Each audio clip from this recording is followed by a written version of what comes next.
صلی اللہ علی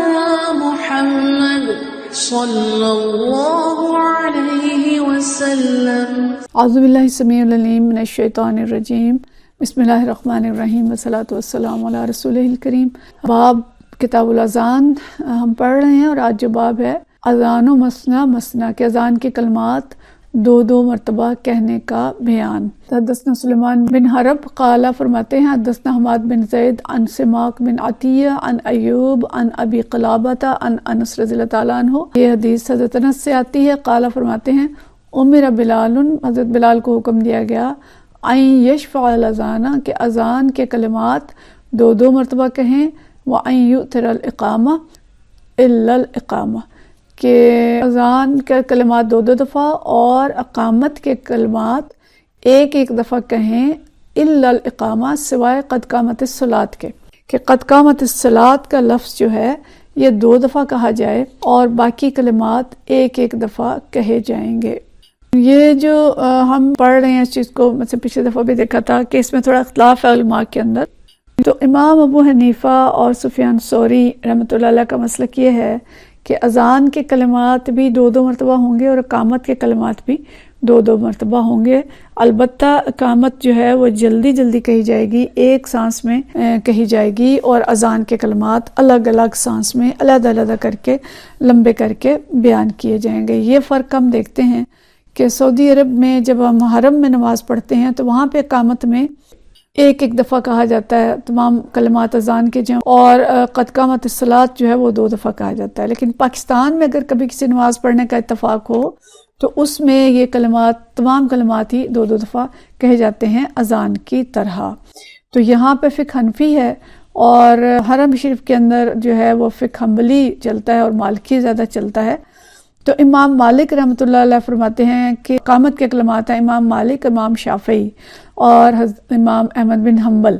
تینوں کا جو استدلال ہے وہ اس حدیث سے ہے کہ امر بلال ان یؤتر الاقامہ، کہ حضرت بلال سے کہا گیا کہ وہ اقامت کے کلمات کو وتر کہیں، یعنی ایک ایک دفعہ کہیں، سوائے قد قامت الصلاۃ کے۔ امام مالک جو ہے وہ قد قامت الصلاۃ کو بھی ایک ہی دفعہ کہتے ہیں کہ بھئی ایک ہی دفعہ کا حکم تھا تو اس کو ایک ہی دفعہ کہا جائے، لیکن باقی ائمہ کرام اس کو دو دو دفعہ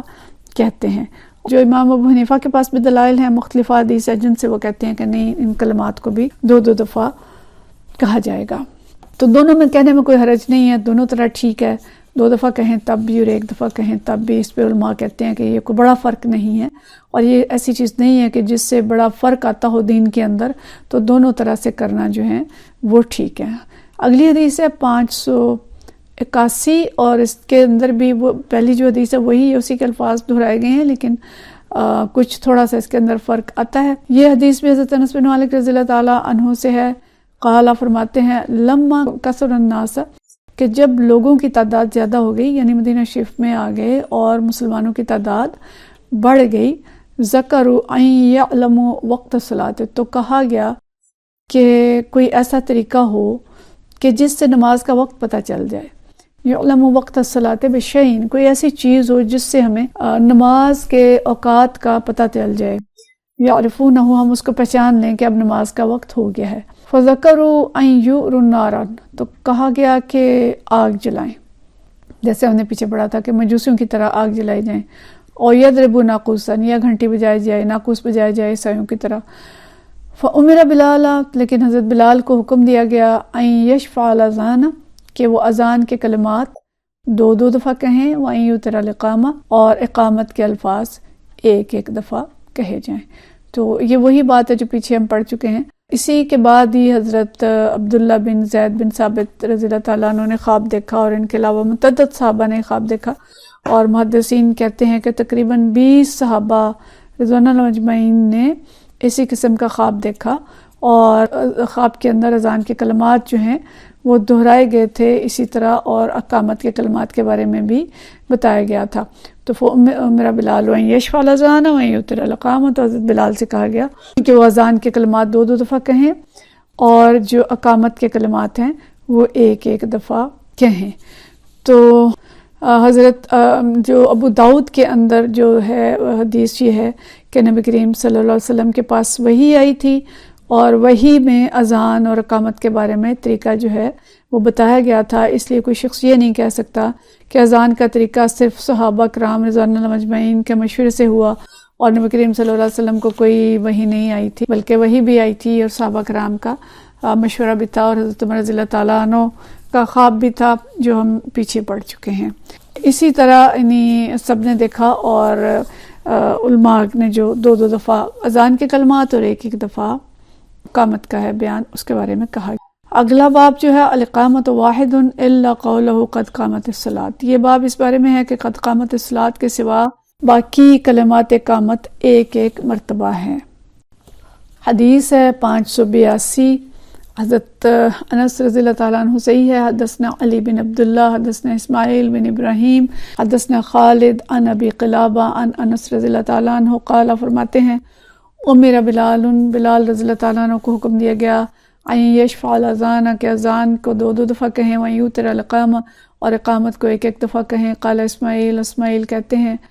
فذکرت لایوب فقال الا الاقامہ،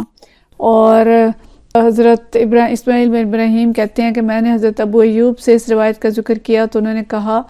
ہاں یہ ٹھیک ہے، مگر قد قامت الصلاۃ کا کلمہ 2 دفعہ کہنا چاہیے، یعنی باقی کلمات جو ہیں اذان کے وہ ایک دفعہ ہیں، اور قد قامت الصلاۃ جو ہے یہ 2 دفعہ ہے۔ لیکن نبی کریم صلی اللہ علیہ وسلم نے جو حکم دیا تھا حضرت بلال کو حضرت عبداللہ بن زید کے خواب کے مطابق اور آپ کی وحی کے مطابق کہ وہ اذان کے کلمات 2 دفعہ اور اقامت کے کلمات کو ایک مرتبہ کہیں گے، تو امام شافعی، امام احمد بن حنبل اور امام مالک کا یہی مسلک ہے کہ اقامت میں ایک مرتبہ اور اذان میں 2 مرتبہ یہ کلمات جو ہے کہیں گے۔ لیکن امام ابو حنیفہ نے کچھ اور حدیث سے استدلال کر کے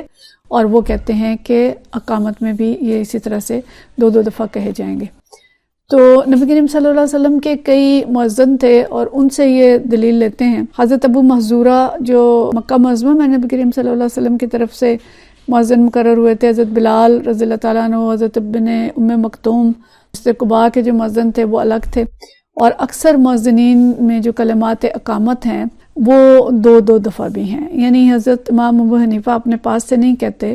بلکہ ان کے بارے میں روایات آتی ہیں کہ نبی کریم صلی اللہ علیہ وسلم کے مؤذن جو ہیں وہ 2 دفعہ بھی کہتے تھے اور ایک دفعہ بھی کہتے تھے، گویا ان کے جو دلائل ہیں وہ بھی حدیث سے ہی ہیں جو کہ دوسری کتابوں کے اندر موجود ہیں۔ اس لیے فقہاء کے جو اختلافات ہیں یہ مائنر چھوٹے اختلافات ہیں، اس پہ کوئی ہمیں پریشانی نہیں ہونی چاہیے، یہ دین کا تنوع ہے اور دین کی وسعت ہے جو ہمیں پتہ چلتی ہے کہ مختلف علماء نے جس طرح سے دین کو سمجھا اس طرح سے اس کو لے کے چلے، اور ان چھوٹی چھوٹی باتوں پہ اختلاف جو ہے یہ کوئی ایسی چیز نہیں ہے کہ جس سے دین کے اندر بڑا فرق واقع ہوتا ہو، اور اس پہ ہمیں پریشان بھی نہیں ہونا چاہیے۔ تو اذان جو ہے یہ دین اسلام کے شعائر میں سے ہے، اور امام محمد رحمۃ اللہ علیہ کے نزدیک یہ اذان کو وہ واجب کہتے ہیں، اور دوسری روایت کے مطابق فرض کفایہ ہے کہ، اور واجب میں وہ کہتے ہیں کہ اگر کوئی قبیلہ یا گروہ یا قوم